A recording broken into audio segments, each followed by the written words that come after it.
Hello students, आज आपण बघणार आहोत तुमच्या मियोसिस फर्स्टमधली second stage, that is the metaphase first. आपण लास्ट लेक्चरमध्ये काय बघितलं आहे? मियोसिस फर्स्टमधली प्रोफेज 1, बरोबर. प्रोफेज फर्स्ट बघितली आहे आणि त्याच्यातल्या 5 स्टेजेस बघितल्यात. कुठल्या कुठल्या? लेप्टोटीन, झायगोटीन, पॅचेटीन, डिप्लोटीन आणि डायकायनेसिस. कुणामध्ये रिकॉम्बिनेशन होतं? कयास्माटा म्हणजे काय? होमोलॉगस पेरिंग म्हणजे काय? Sister chromatids means what? Non sister chromatid means what? हे सगळ्या कन्सेप्ट आपण बघितल्यात. आता आपण आजच्या लेक्चरमध्ये बघूयात तुमची सेकंड स्टेज, म्हणजे ही स्टेज आपली झाली आहे. तर सेकंड स्टेज कुठली आहे? Metaphase first. ठीक आहे, म्हणजेच काय? प्रोफेज फर्स्टमधली जी लास्ट स्टेज आहे, diakinesis enter into the metaphase first. आता परत तुमची काय काढायची? सेल. ही काय आहे? सेल. त्याच्यानंतर ह्याच्यामध्ये काय झालं होतं? तुमची न्यूक्लिअर मेम्ब्रेन डिसअपेअर झाली होती. Centrioles form the astral rays and chromosomes get separated. म्हणजेच काय? तुमचे रिकॉम्बिनंट क्रोमोझोम डायकायनेसिसमध्ये सेपरेट झाले होते. आता जे सेपरेट झालेले क्रोमॅटिड्स आहेत, they are arranged into the equatorial plane of your cell, which is also called as metaphase. तुम्ही मायटोसिसमधली मेटाफेज बघितली आहे. मायटोसिसमधल्या मेटाफेजमध्ये काय होतात?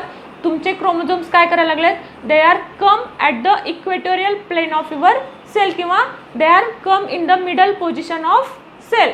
म्हणजेच काय? तुमच्या जी सेलची मिडल पोझिशन आहे ही कन्सिडर करा, लॉन्जिट्युडली किंवा वर्टिकली. हॉरिझॉन्टल करा किंवा वर्टिकल करा. ठीक आहे, तुम्हाला तुमचे क्रोमोझोम वर्टिकली पण मिडलला अरेंज करू शकता किंवा हॉरिझॉन्टली पण तुम्ही अरेंज करू शकता. ठीक आहे, आता इथे आपण दाखवूयात तुमचे होमोलॉगस क्रोमोझोम्स मिडलमध्ये येऊन थांबणार ते, बरोबर. म्हणजेच काय? इथे एक क्रोमॅटिड्स हा, दुसरा, तिसरा, हा आहे तो चौथा. इथे काय दाखवणार तुम्ही? रिकॉम्बिनेशन. ठीक आहे.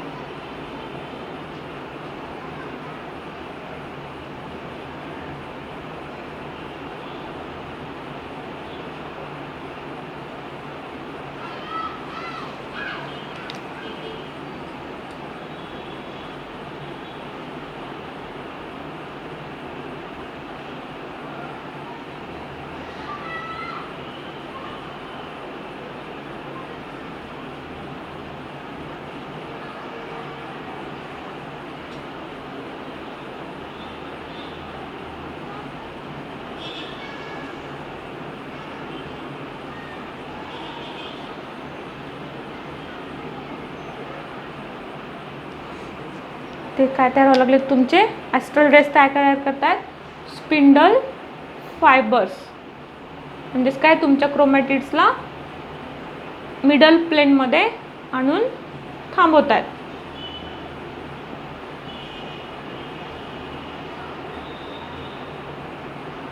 कळते?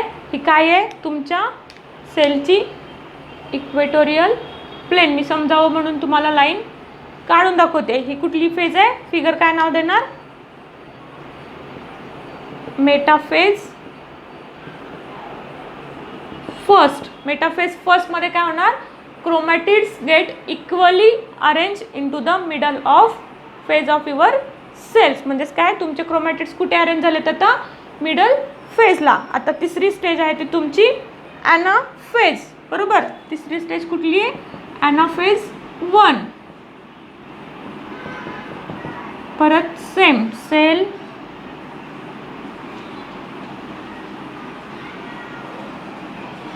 इथे काय आहे तुमचा? परत हा सेंट्रिओल,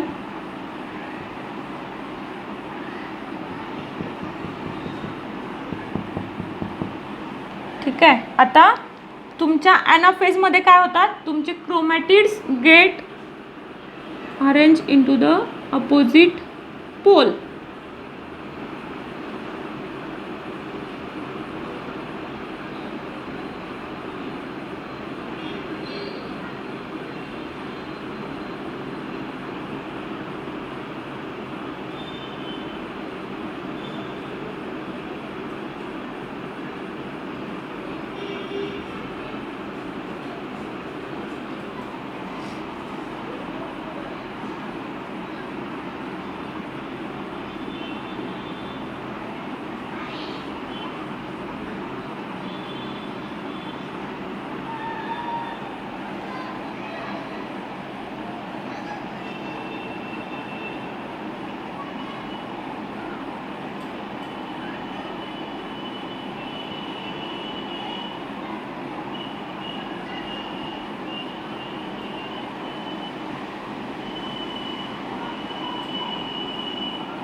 काय व्हायला लागले ॲनाफेजमध्ये ॲनाफेज फर्स्ट. जसं तुमची मायटोसिसच्या फेजेस आहेत त्या पहिले तुम्ही नीट समजून घ्या, तरच तुम्हाला ह्या स्टेजेसमध्ये नक्की चेंजेस काय व्हायला लागले ते कळेल.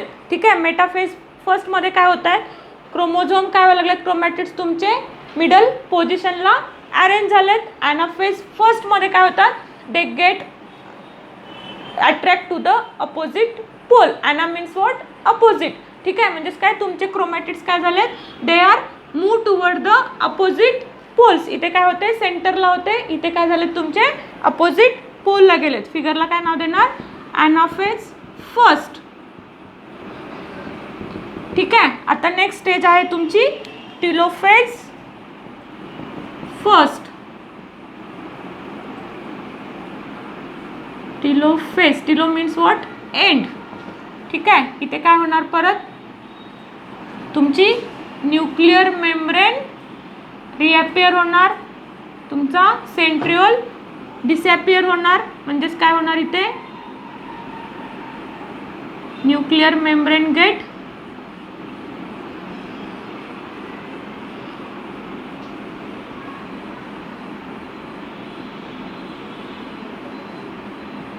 रिअपिअर, न्यूक्लियस ऑल्सो गेट रिअपिअर. आणि त्यात तुमचे जे क्रोमोझोम्स आहेत ते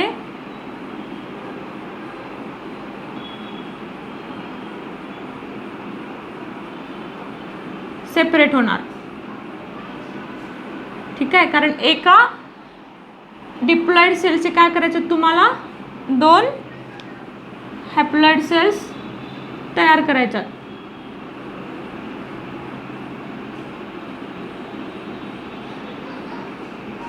कळतंय. ह्याच्यामध्ये काय काय होणार, तुमचा हा जो सेंट्रिओल आहे तो डिसॅपिअर होणार. त्याच्यानंतर हे जे क्रोमॅटिड्स आहेत they are equally distributed into the 2 phases. बरोबर, 2 सेल्स. म्हणजेच काय, टिलोफेजमध्ये काय व्हायला लागलंय, 2 न्यूक्लिअर म्हणजे तुमच्या न्यूक्लियसचं डिव्हिजन होतंय. म्हणजेच काय, इथे तुमच्या सायटोप्लाझमचं डिव्हिजन झालंय का, अजून नाहीये. म्हणजेच काय, न्यूक्लियसचं डिव्हिजन झालंय. That chromosomes are equally divided into the 2 cells.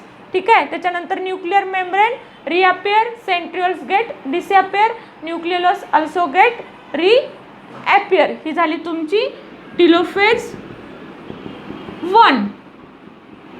ठीक आहे. आता टिलोफेज 1च्या नंतर हे झाले तुमचे काय, कॅरिओकायनेसिस. आता कॅरिओकायनेसिसच्या नंतर होते ती तुमची सायटोकायनेसिस.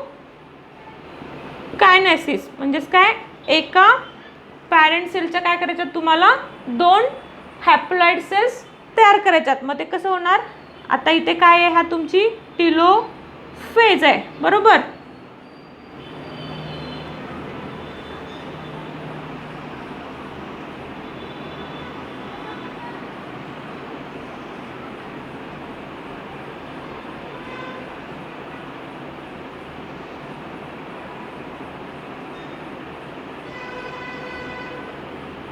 तुम्ही मायटोसिसमध्ये बघितलं आहे, ॲनिमल सेलमध्ये काय तयार होतो, फुरो तयार होतो. म्हणजेच काय, cells undergo the constriction and 2 cytoplasm get divided into the 2 cells. म्हणजेच काय, जे कॅरिओकायनेसिसमध्ये काय झालं होतं, तुमचं फक्त न्यूक्लियसचं डिव्हिजन झालं होतं. सायटोकायनेसिसमध्ये काय होणार, हे जे 2 सेल्स आहेत they are equally distributed into 2 haploid cells. आता ते कसं दाखवणार,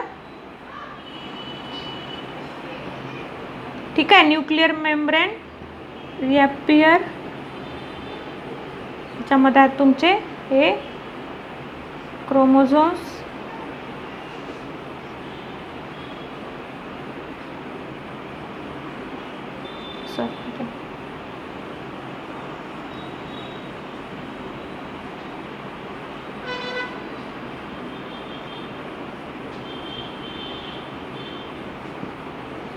त्यापासून तुमच्या 2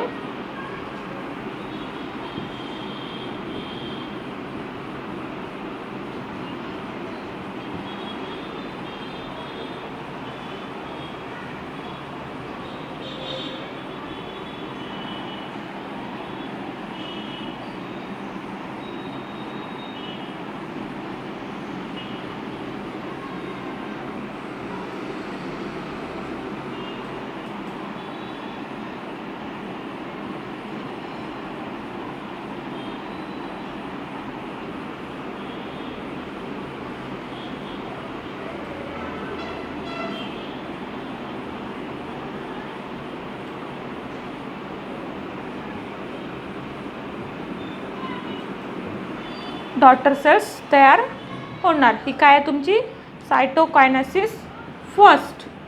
ठीक आहे, हे इम्पॉर्टंट आहे. सायटोकायनेसिस फर्स्टमध्ये काय व्हायला लागलं आहे, तुमच्या प्रोफेज फर्स्टमध्ये काय होती, एक डिप्लॉइड सेल होती बरोबर. त्या एका डिप्लॉइड सेलच्या काय झाला 2 हॅप्लॉइड सेल्स, म्हणजे इथे काय झालं आहे एन किती आहेत 2 आहेत.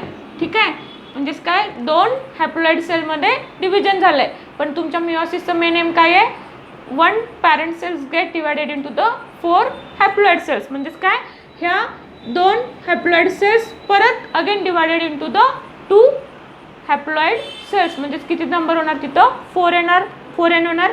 म्हणजेच काय ह्या सेल्सचं परत अजून prophase second, metaphase second, anaphase second आणि टिलोफेज सेकंडमध्ये हे होणार, चेंजेस होणार आणि त्याच्या हॅप्लॉइड सेलच्या 4 हॅप्लॉइड सेल्स तयार होणार. म्हणजे 2n is divided into the 4n number. हे झाले तुमची मिओसिस फर्स्टमधली प्रोफेज. आपण लास्ट लेक्चरमध्ये बघितली. मेटाफेजमध्ये काय चेंजेस होतो, ॲनाफेज, टिलोफेज आणि ही तुमची सायटोकायनेसिस. सायटोकायनेसिसची animal cells which undergo the constriction by the formation of furrow which equally divided cytoplasm into the 2 daughter cells. ठीक आहे, पण इथे कसे आहेत त्या डॉटर सेल्स हॅप्लॉइड आहेत, हे लक्षात ठेवा. आता ही परत haploid cell enter into the meiosis second which is also called as homotypic divisions or which is similar to the mitosis. म्हणजे मायटोसिसमध्ये जसं डिव्हिजन होतं आहे तसं सेम तुमच्या मिओसिस सेकंडमध्ये होते. ते आपण नेक्स्ट लेक्चरमध्ये बघूयात.